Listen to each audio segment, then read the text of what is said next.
Hello and welcome back to Business Sparks with Val. I want to open this episode with something that I don't hear enough people say out loud, and that is that my financial situation when I left my job to build a business was privileged. And if I pretend that is otherwise, I'm going to do you a disservice, and that's not what I want. This episode is about financial uncertainty in entrepreneurship. And what I really care about is that I'm never going to tell you that what worked for me will work exactly the same for you, because that might not be true. And I really want to talk about this topic of financial uncertainty because it is the top reason why people do not think about entrepreneurship or they get stopped. And rightfully so. It is a very important topic. So I want to be very clear about what this episode is going to be and what it isn't going to be. So first off, I'm not going to give you financial advice because I'm not a financial advisor, and you only know what is best for you, your money, and your specific financial situation. What I am going to talk about, though, is some of the questions that I think it's very important that you ask yourself first, and also offer you some mindset reframes that really help me get through the hardest part of this topic. So let's dive in. You're listening to Business Sparks with Val, the podcast for expats and internationals who are done overthinking and are ready to build their business on their own terms. I'm your host, Valeria Kadelski, business coach and founder of Spark Coaching with Val. Each week, I will bring you tips, learnings, and honest conversation so you can build with more clarity, more confidence, and a lot less second guessing. Let's get started. Okay, let me start by telling you really clearly about what my financial situation was when I decided to move to entrepreneurship. And if you listen to episode 4, where I tell a bit more about my story, you also understand a bit better about the journey. The reason why I'm telling you this is not to make you feel better or worse, is to make you aware of what are the elements that might be different from your own situation. So when I left, I had 4 months worth of severance from my previous tech job. So I was getting full paid for another 4 months. I also had savings that accounted for another 3 to 4 months of financial independency. I had access to Danish unemployment benefits up to 30 weeks, in which I could work on my business on a part-time basis and also receive the benefits pending that I was also applying for jobs. I have a husband that still perceive a full-time salary. They own my apartment and we already paid all the bank fees. So we are right now paying on a lower monthly rate for our mortgage. I don't have children. I just have Poppy, as you can see in the background. And that is a very privileged position to be in. And something that I really don't like, and not to throw shades on anyone, but it's like other coaches that just go on and say, well, I did it, so can you. No, because we don't all start from the same starting point. There are some of us that are more privileged. There are some of us that have had careers that allowed for a certain level of savings. And there's some other people that are not in the same situation. For example, you may be a single income household. You may have children that you need to care for. And so your expenses look very different. You may have just lost your job. Like there's so many elements that can make your situation different. So before I get into talking about mindset and some of those questions that you need to ask yourself more practically, I do want to mention one question that I get asked a lot, which is, Val, do I need to quit my job to start my business? Or should I quit my job to start a business? And my honest answer is it depends entirely on your specific situation. And I'm going to explain you what I mean by that. There is no right or wrong way to get into entrepreneurship. There is only the way that works for you. So for example, you may be working full time and be able to build on the side. And that, if you can do it, it's very good. It's not maybe the most glamorous or like astonish way to do it, but is honestly one of the most common ways to do it. It might take more time, but at least you know that you are covered for that financial aspect. But then again, because I want to be honest, if you're like me and you cannot put deep focus on two things at the same time, then maybe you want to instead get out of your job before you start building your business. And so the question doesn't become, okay, do I quit today or do I not quit today? But it is, what are your numbers? Like, what is your actual financial situations? And if you were lucky, like I was, that I was in a situation where I could quite comfortably plan my exit because I knew that I had a runway that allowed me to actually quit my job and build my business full time, do that. If you don't, how much money do you need to save before you're able to get to the point where you can quit your job and build your business full time? The thing is, you've already waited so long to get to this point where you decided that you want to build your own business. So taking more time to make sure that you can do that with having your back covered and not having to scramble around for money and feeling very unsure about it, like it's not going to add too much to your timeline. It is actually time worth spent into making sure that you have everything you need to be able to build sustainably. And if you're in a situation when you've been made redundant or you're just out of a job already, actually you have way less to lose on that front because you already have the time to understand whether you want to build a business or not, and in case, focus on that. But I do want you to be very, very clear about what your financial priorities are. Because if the financial priority is that you get a stable income month per month to cover your expenses and build from a mindset and a sort of mental place where you feel like you're not running out of scarcity, but you can actually build in abundance, do that. There is no shame in prioritizing that. I think one of the things that I did think a lot in the beginning was that I was going to be a real entrepreneur, a real business owner if I just did that and I didn't do anything else on the side to support myself with it. Honestly, it makes no sense. Like, who says, like, you're not less of a business owner because you do something to support yourself on the side that is not building your business? So be clear, be honest about the situation that you specifically are in. And as I said at the beginning, this is by no means financial advice. I just want you to ask those questions. So now let me tell you very honestly what happened to me despite all of my advantages at the beginning. And because this is the part that most people are not willing to admit, especially on a podcast, especially online for strangers to listen to. But I think it's so important for me to share this with you. So as I said, I planned my exit quite carefully. I had the runway, I had the support, and I still hit a pretty big wall. Specifically, towards the end of last year, I had my biggest month ever in terms of revenue. So not just, and actually profits. So after expenses, after taxes. And, I signed clients, everything was working. I was getting momentum. I felt, yes, you know what? I feel like I finally made it. I finally went above that curve. And now things are just going to go so smooth. And I know that when you're hearing this, you might think, well, Val, come on, like everybody knows that entrepreneurship doesn't work like that. And it's like a lot of up and downs and a lot of abundance and scarcity. That's kind of part of the game. And I also know that intellectually. But trust me, when you're in that moment, it will hit you. It will hit you hard. So what happened was I had my biggest month ever. And then what happened afterwards was that I had the lowest months ever. So I was basically just covering my business expenses, just maybe a little bit more for the next like few months. And so I was completely unprepared for how it felt emotionally, despite the fact that I was maybe aware of that being the possibility, which again, these are two very different things. So what happened in practice is that I started spiraling. I felt that I was failing, that things were coming to an end, that I would never be able to make money again. I felt extreme guilt because my husband had to cover our expenses for me and my business to be able to move on. And I literally looked at my bank account and thought, okay, I literally have like 4 months and then my business is not a business anymore.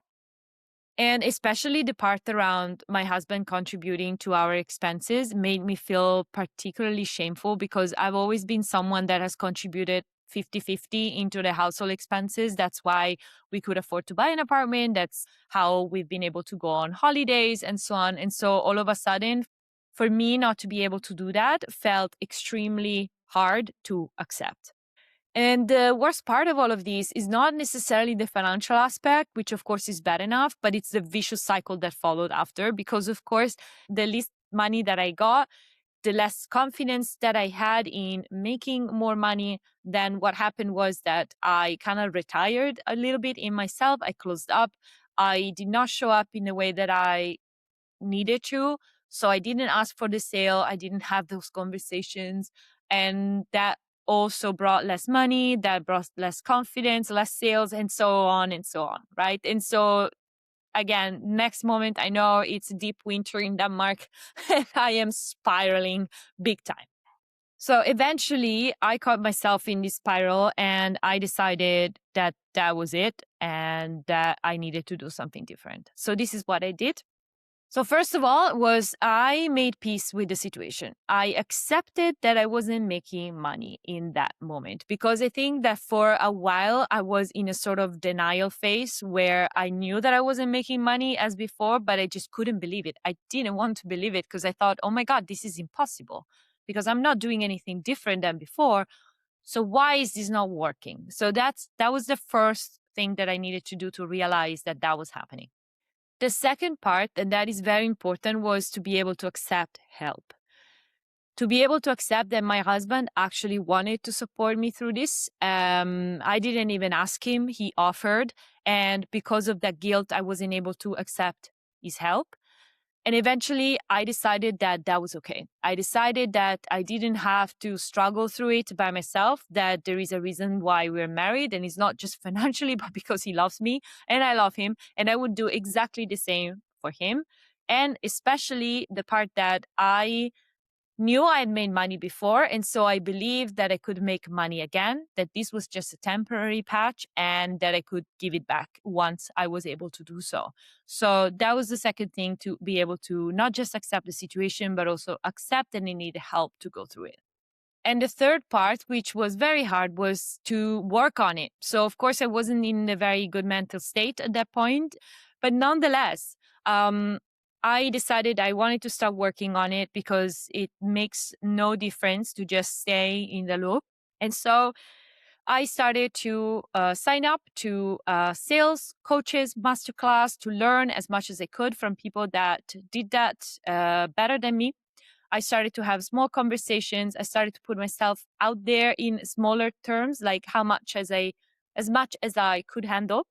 I just went through it long enough to start seeing the results back because I signed an incredible new client shortly after. I got a partnership on a coaching platform and I started to have very good conversations that brought more work and more sales into my funnel. And so looking back, the thing that I want to point out is that the problem is not necessarily the slow months, which are much part of the game. The problem is the spiral. The problem is quitting in that moment and not being able to see through, because the only way that you can be successful is if you're there to see the result of your work and to reap what you sow. And to add on that, I just want to mention also another important layer that is specifically pertaining to internationals, expats, immigrants, however you want to define yourself, because I think it's a layer that impacts on a different level, which is when you're building your business abroad, there is an extra level of isolation that you need to deal with. Because if things go wrong and you suddenly don't have enough money to sustain your business, you cannot just go and live back with your parents, right? For a period of time. And you don't have your closest friends next to you necessarily that can hold you in the moments of despair. And you might be navigating a foreign tax system that you don't completely understand. And you may not have the support of people around you that understand what you're going through because your situation is so unique. Those hard months can feel even harder. And that's why I am such a advocate to create that support structure before you start building to make sure that you can land somewhere when things get hard. And for example, as I shared, for me, my husband was my greatest support, both emotionally and financially. And you may not be with a partner, and you may have then to consider other ways. You may need to pick up on other temporary job, for example. As I said before, there is no shame in doing that. So you need to be very, very honest in acknowledging the situation, understand that you might need help, and then being able to work with it and not just stop there, but just work through it and beyond. So what do you actually do with all of this in practice? Like, he's like, Val, yeah, this is all great. Thank you for sharing your story, but what do I do? Here are some of the questions that I would like you to sit with to consider, again, the financial uncertainty piece in an honest way. So first of all, do you know what your actual current financial situation is? Do you know your numbers? Do you have an idea of how much runway do you have realistically to build your business? What are your non-negotiable monthly expenses, like the things that you cannot not pay? For example, again, the mortgage, or if you have health insurances, like things, pension, like these are things, for example, that I kept paying despite not having a job anymore and not completely having my business yet, because for me, they were absolutely non-negotiables, including my life insurance and all of these things, right? But there may be other things that you can remove for a while. Maybe you have some online streaming and subscription that you can get rid of. Maybe you can avoid buying some clothes for a while. And, you need to understand exactly what that means for you. Then, very important, what level of financial discomfort are you willing to tolerate? And then once you have that, add some. Because trust me, you're going to set a level and it's going to be way higher than what you actually can tolerate. Trust me, like I did, I thought, yes, I'm definitely going to be fine. And then when the moment hit, I was spiraling. So make sure that you are self-aware on that sense. And then finally, which is something very important, like what are the investments that you are willing to make even if money is tight? Because I think that not necessarily when you're in a financial uncertainty, not spending money is a good tactic. There are some things that you can invest on that will actually make it better. So for example, for me, it was I hired an accountant to specifically deal with the stress that was coming from taxes and the uncertainty of fucking it up. I hired a business coach that was more experienced than I was to learn all the things that I didn't know how to do. I hired a virtual assistant to help me go through LinkedIn when I couldn't be there mentally. And then I stopped it when I was capable of doing it myself again. So each of those purchases felt extremely uncomfortable. And trust me, I spent a lot of money on all of these, but they were worth it. They gave me much more returns than what I spent on them. So I would definitely do them again. Like some expenses are avoidable and some expenses instead are exactly what makes you move forward. So just to recap on what I actually want to leave you with today is that financial uncertainty is not a phase that you go through. It's a reality that you learn how to manage, which is a very different frame of mind to go into. You need to think that the people that are making a lot of money are still very scared that they will lose it all from one day to the next. So the level you're at in terms of how much you make doesn't make that financial uncertainty get better. So the question is not how do I not feel financial certainty, but is what are the internal and external structures that I can build to make sure that I can handle it when it gets difficult. So if you're listening to this and like financial uncertainty is exactly what is blocking you right now, this is something that we do work actively on in my coaching program. And so if you want, we can have a conversation about understanding exactly where you're at and what kind of support you need to move forward. So I'm just going to leave the link to book a free clarity call with me in the show notes. Thank you for listening to this one. I know it was very personal, so I hope you didn't mind me sharing, and I'll see you next time. Thank you for listening to Business Sparks with Val. I hope today's episode sparked something for you. You can find all my resources, book a free clarity call, or explore working together at sparkcoachingwithval.com. And if this episode was useful, leave a review or share it with someone who's building their own thing abroad. Until next time, your business is waiting. Go make it real.